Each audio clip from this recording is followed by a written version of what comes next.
Welcome to Wormania! Learn everything you ever wanted to know about worms. Featuring Mary Applehoff as Worm Woman. With Billy B and the Brennan Kids. Have you ever seen a leaf disappear into the ground? It was probably a worm, yes, pulling that leaf down. Dad, what are you watching? I'm watching a worm drag a leaf across the ground. Why are you watching a worm drag a leaf across the ground? Because it's fascinating. So I thought I'd just have to write a song about it. Fascinating? Yeah. That's right. I couldn't agree with you more, Billy B. Who said that? I did.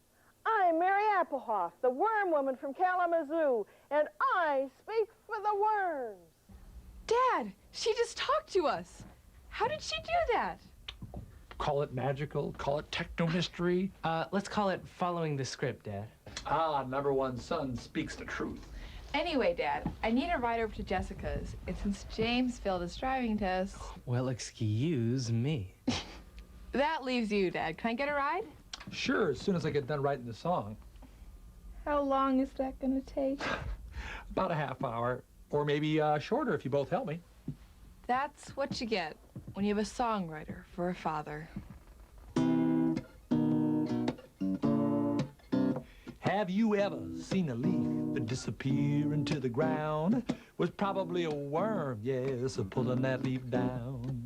What's the worm going to do with that leaf? It's going to eat it. Yeah, so when a worm needs something to munch, it drags a leaf down into its hole for a lunch. Yeah. Ooh, I like it. So what are we talking about? Yes, we're talking about worms. What are you singing about? We're singing about worms. What's the big deal about worms? Tell him, worm woman. Hi, Julian. We're talking about worms because they're so valuable to the entire natural world, and that includes people. Prove it to him, worm woman. Okay, meet me out in the yard. Where did she go? Well, you heard her. She said meet her outside. Yeah, you expect me to believe that? Let's go and find out. Come on. Let's go, Jules.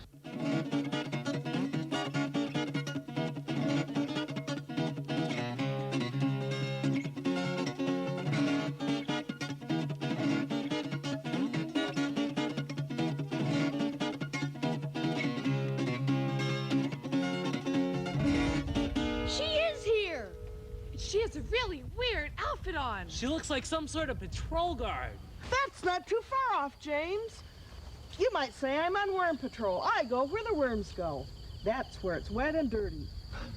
Well, it's nice to meet you in person, worm woman. So, where are the worms? We'll just follow the worm sign. What's the worm that? sign? Yeah, what's worm sign? Well, come on over here and follow me.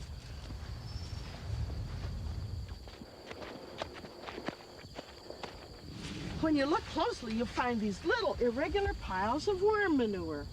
This is a worm sign, or what we scientists call castings. Some worms cast their manure on the surface after eating. You mean they poo? You got it. Worms are detritivores. That means they eat dead stuff and make plant food out of it. Oh, I have a backdrop where I can show you how that works. Come on. Now, here's my backdrop. It's a forest. Of course, the forest is made of trees, and trees are plants. And plants pull nutrients out of the ground up into their leaves. The leaves use the nutrients with the energy from the sun to make food for the plant. Then the leaves die and drift back to the ground. That's when the bacteria start to decompose those leaves, and that's when the worms do their job. The worms turn those rotting leaves back into nutrient-rich soil. It sounds as if worms are nature's best recyclers. Right. Yeah. Hey, look over there. I'll bet we'll find worms under that bag of leaves. Let's see. Look, there's a worm. Hey, how'd you know there'd be a worm under here, worm woman? Because worms love dark, moist places. Look at that worm go. That's because it's trying to get away from the light. And that's why I always use my red light when I look for night crawlers at night. Worms aren't as bothered by red light. So what are we talking about? We're Talking about worms. So when that worm gets done with that leaf, like all animals, it poops for relief. It goes in as dead matter like leaves and comes out as fertile soil. So talking about worm poop might sound rude, but worm poop is important plant food. So what are we talking about? We're talking about worms. Poop! Yeah, what are we talking about? We're talking about worms. Poop! So worms are valuable because they poop a lot? That's just one of the reasons they're valuable. Worms also aerate the soil when they move through the ground. That loosens the soil, helping the roots of all the plants breathe. If it weren't for worms, we'd have compaction. What's so bad about compaction? Well, come on over here and I'll show you. When it rains hard on compacted soil, the water stays on top. When the water flows downhill, the runoff carries soil with it, creating erosion. Julian, will you please pick up that pipe? Worm burrows, like this pipe, direct water to the plant's roots, where they can absorb it. So worms are valuable because they're both poopers and plumbers? Well, there's one more thing the worms do for the soil. This is a worm observation chamber that I built in Kalamazoo. Scientists like me use these to study the impact of worms on the soil. First, I added 1 inch of rocks, which is known as parent material. Then I added 4 inches of subsoil that I gathered at a construction site where they had been digging. Next, I put in 4 inches of topsoil. And I topped it off with 3 inches of compost and leaves. This is known as the organic layer that mimics the leaf litter in the forest. If I had left this chamber alone for a year, it would look the same. But I added worms and things began to change. Look what happened in only 2 months. You can see how the worms are burrowing into the subsoil. After 11 months, the top 2 layers have been completely mixed and the subsoil has even more worm activity. Wow, the worms have really been busy. Is it important for the soil to be mixed up? Oh, I know the answer to that one. Just like us humans need a variety of nutrients to stay healthy, so do the plants. The difference is plants get their nutrients from the ground, not the grocery store. I remember now, nutrients come from the dead material in the organic layer, but minerals come from the rocks and subsoil. When the worms mix all the soil together, all those nutrients can get to the plant's roots to help them grow. Right. Yeah, but won't the worms rip their skin when they move through that gritty soil? Well, they line their burrows with mucus. Oh, cool! Slime! Worms secrete mucus as they move through their burrows to reduce friction and wear and tear on their bodies. Can you see how shiny it is right here? This is getting grosser and grosser. So like a dump truck moving dirt. And a plumber laying pipe. The worm digs its hole Mixing soils of all types. Because it poops. Digs holes and keeps the ground loose. nutrients, air, and water reach the roots. So what are we talking about? We're talking about worms. So what are we singing about? We're singing about worms. Oh, that was great. Now guess what? I have a surprise for you. I'll meet you in the kitchen. What's she gonna do? Cook us some worms? Ooh, I just got a great idea for a song. I'll meet you in the kitchen in a bit. See you later. Okay. Uh-oh, looks like leftovers for dinner again. No, these aren't for you. This is for the worms. I found it in your garbage can. Oh, gross. That's disgusting. Well, it is disgusting. You're throwing all these resources away that will end up in the landfill. But what if we put them on the garbage disposal? Well, that's just as bad. Then it'll be processed at the wastewater treatment plant, and that takes water and energy. What a waste when these things could be made into good, rich soil instead. Look at these things you're throwing away. Apple cores, banana peels, rinds, eggshells. I bet the worms will even eat eggshells if you crush them. All right, Julian. Here, let's measure how much waste we're throwing away just from breakfast and lunch. Go put this on the scale. Whoa, a whole pound. That's almost half a kilogram. Let's see. If that's 1 pound for breakfast and lunch, plus 1 more pound for dinner, times 7 days a week, times 52 weeks a year, That's Turns out to be 728 pounds a year. 728. That's almost 330 kilograms. That's a lot of waste. I mean, especially when you think about how many people there are in this country doing exactly the same thing. So how can we deal with it? Haven't you been listening to Worm Woman? gotta do is throw it in the backyard. Ah, Julian, we can't do that. You'll attract every animal in the neighborhood. Oh. So where can we put it, Worm Woman? I'll show you. Whoa, what's this? This is a worm bin. It's an aerated container. We'll create a habitat for worms using newspaper and soil and water. The worms will feel right at home. You mean we're going to have worms living in our house? You got it. Let's set one up. First, we'll take some paper and shred it.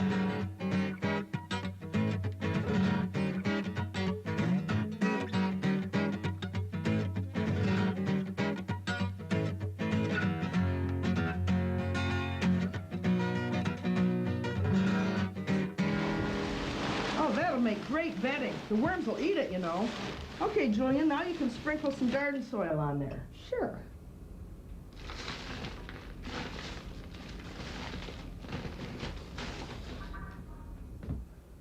And James, you can add enough water to make it moist but not soggy. All right.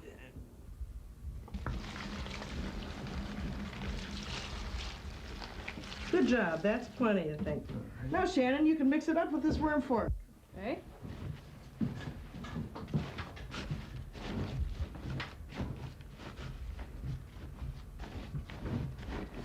That was easy, but where are the worms?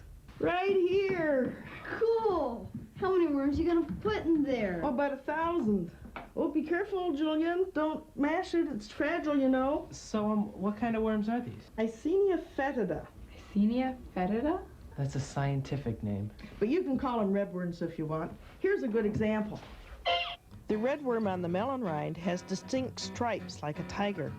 Redworms have a specialized job in the worm world, and that is to make compost. They have voracious appetites and love to eat rotting stuff. You mean like this food waste? Sure, toss it in. So they'll actually eat our garbage? Yes, that's right. And here's a look at what your worm bin will look like in about 6 months. Well, here I am. It's the first time I've ever been in a worm bin. Worms like to eat soft things like this melon. As you can see, the only thing left on it is the rind. But since they don't have teeth, they rely on bacteria to break down the food before they eat it. I like to say, worms eat my garbage. But it's probably more correct to say, worms eat the bacteria that eat my garbage. And as they eat up our garbage, we can use their poop, castings, as fertilizer in our garden. And it won't attract animals. Exactly. See how the organic material has turned this into rich soil? Yeah, quite a difference. What's that little yellow thing? That's a cocoon. So what is a cocoon anyway? Cocoons are where baby worms come from. So, how are they made? Adult worms produce them when they breed. They breed? Make babies? Oh, so we have both male and female worms in this bin? Well, in fact, each worm has both sexual parts. They're both? At the same time? They're hermaphrodites. Ooh, big word. Hey, I pay attention in biology class. Oh, so a hermaphrodite means the worm is both a boy and a girl? Yes, in this case, it means that each worm produces both eggs and sperm. Hey, Julian, hit me with some slow jams. Oh, darling, I love you. Want to go on a double date? Your burrow or mine? Pretty funny, James. Actually, night crawlers do visit each other's burrows before mating. So, how do they mate? Let me show you. When worms mate, they move together and overlap, head to head. That swollen band, called a clitellum, secretes slime which holds both worms together. Slime is so sublime. Okay. Now, as the worms are joined by the mucus, they exchange sperm, which are stored in a tiny sac in their bodies. When do they make the cocoon? After the worms separate. Later, the clitellum again secretes mucus that eventually hardens to form the shell of the cocoon. Like my clay ring? Right. Your finger represents the worm, and this ring represents the cocoon. As the cocoon slides down the body, it passes over the ovaries and sperm sacs where it picks up eggs and the sperm needed for fertilization. The cocoon then slips off the end of the worm, closing off on both ends. Like this? Exactly. And the sperm fertilizes the egg inside the cocoon. Let's take a look at the real thing. These are actual cocoons, about as big as a grain of rice. See how translucent they are? Does that mean you can see through them? No, that means the light can pass through them. Right again. Worms, making worms. It's mating time. I said worms, exchanging sperm, locked together with slime. Be Clyde, tell 'em that's mucus flow. The mucus hardens, then the cocoon grows. Like a ring, it moves off the worm, gathering the eggs and the sperm. Oh, worms, making worms. It's mating time. I said worms, exchanging sperm, locked together with slime. The cocoon slips off the front of the worm, filled with fluid, eggs and sperm. Then the eggs are fertilized and the cocoon has little worms inside. Oh, worms, making worms. It's mating time. I said worms, exchanging sperm, locked together with slime. I said worms, making worms. It's mating time. I said worms, exchanging sperm, locked together with slime. Now here's a cocoon after several weeks. Can you see the baby worms moving inside? Look at those segments. Looks like some kind of alien. Just the opposite, actually, given the fact that a worm spends its entire life in the ground. If ever there was a true earth creature, this is it. Those moving bands are segments? Yes, sirree, Bob. Now look at this one. See the beating blood vessels? And now for the big moment. After a few weeks, the cocoon will hatch. Aw, now isn't that cute? I don't know, Worm Woman. Calling them cute is kind of a stretch to me. Well, I guess they've just wormed their way into my heart. Oh, gosh. Hey, that's why I'm the Worm Woman. Now let's take a look at how the worm uses hydraulics to move. James, will you please fill this balloon with water? Gladly. Like humans, a worm's body is made of water and muscles. Like this? I only see bones, Julian. Where's the muscle? This is muscle, Shannon. Not big and bulky like a weightlifter's, but it's definitely muscle. You see, Julian's muscles are attached to his bones. A worm has no bones, but it does have two kinds of muscles. Circular muscles, which go around the worm, and longitudinal muscles, which extend the length of the worm. This balloon represents two segments of a worm's body. In my hands are the worm's circular muscles. Just like this balloon, the worm's body is filled with water. Contracting the circular muscles squeezes the water into the next segment, forcing it to extend. The pressure created by contracting the circular muscles is called hydraulic pressure. Now let's take a look at a real worm using hydraulics. Hydraulics? Well, hydraulics is liquid moving under pressure. Now let's see how a worm's longitudinal muscle works. A muscle works by contracting or getting shorter. In between contractions, it relaxes, getting longer.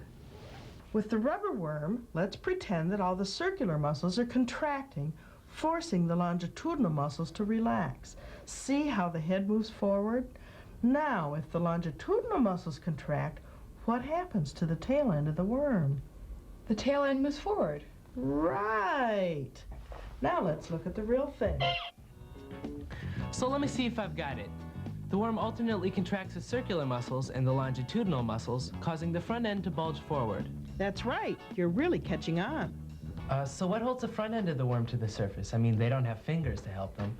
They don't have fingers, but they do have little bristles that act like hooks, sort of like Velcro. These bristles hold one end of the worm down while the other end moves. Let's take a look at some of the different kinds of bristles, called setae, that help worms move. Most of the worms in the northern United States and Canada have 4 pairs of setae on each segment, like this one. Look at the difference in the setae on this worm. There's a million setae, and they're all the way around the worm. That's true. Worms from Asia often have this setae pattern, and we also find them in warmer climates in the United States. Now take a look at this one.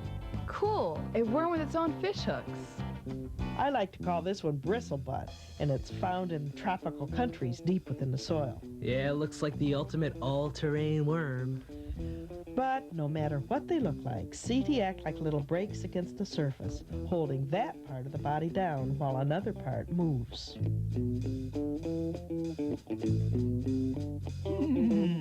that moving through the darkness under cover of the night? Segment squeezing, CT breaking. It's a worm avoiding light. Relax and contract and extend the front end. Squeeze and release those bristle brakes, please.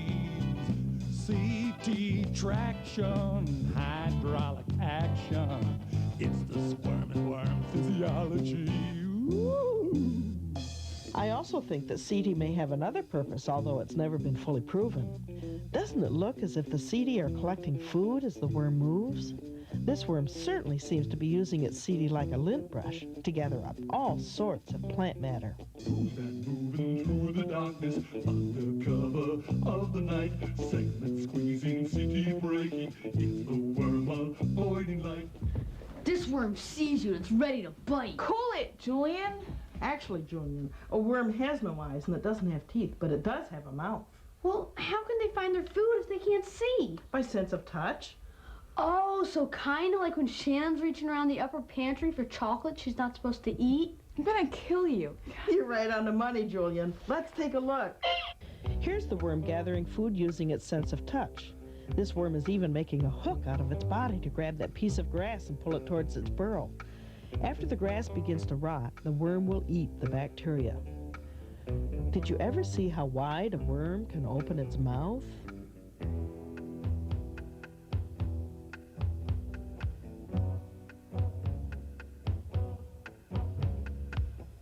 In the digestive tract, various organs process the food.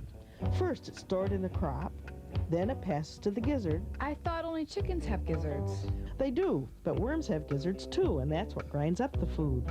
Then it's on to the intestines, where enzymes and bacteria break it down further so the worm can get its nutrients. The stuff the worm can't use passes through the intestines and out the anus.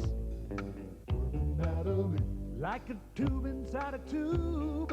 Worm anatomy, yes, a worm has many parts. Worm anatomy, there are nerves and muscles too. Worm anatomy, 5 pairs of beating hearts. Beating hearts, pumping blood with oxygen. Beating hearts, then the blood returns again. Beating hearts, 5 pair and double file. Beating hearts, symmetrical worm style. Worm anatomy, like a tube inside a tube. Worm anatomy, yes, a worm has many parts. Worm anatomy, digestive tract for food. Worm anatomy, the mouth is where it starts. Digestive parts, the crop stores the gizzard grind. Digestive parts, intestines go to the behind. Pooped up parts, when the anus lets it out, it all starts at the toothless mouth. Worm anatomy, like a tube inside a tube. Worm anatomy, yes, the worm has many parts. Worm anatomy, there are nerves and muscles too. Worm anatomy, and 5 pairs of beating hearts. Beating hearts. So I bet if the worm sees something it wants to eat, it opens up its mouth and snaps at it. Ow! Worm bite!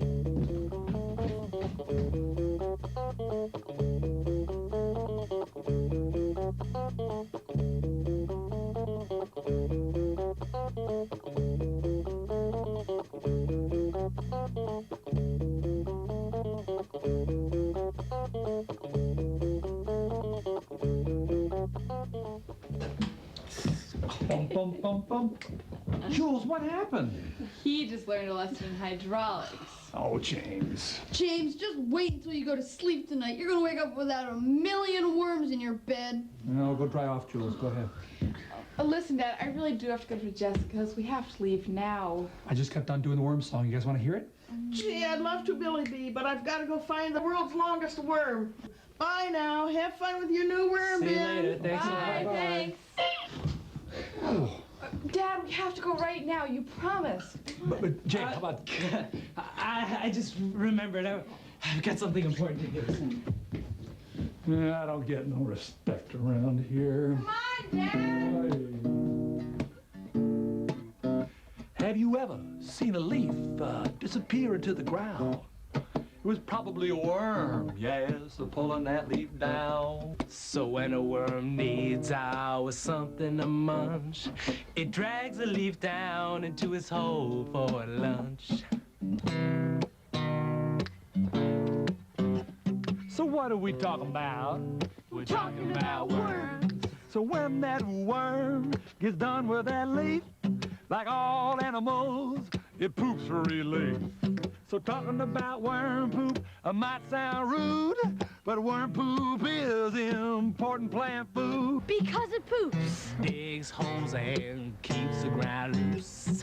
Nutrients, air, and water reach the roots. So what are we talking about? We're talking about worms. So what are we singing about? We're singing about worms. Ooh, I like it.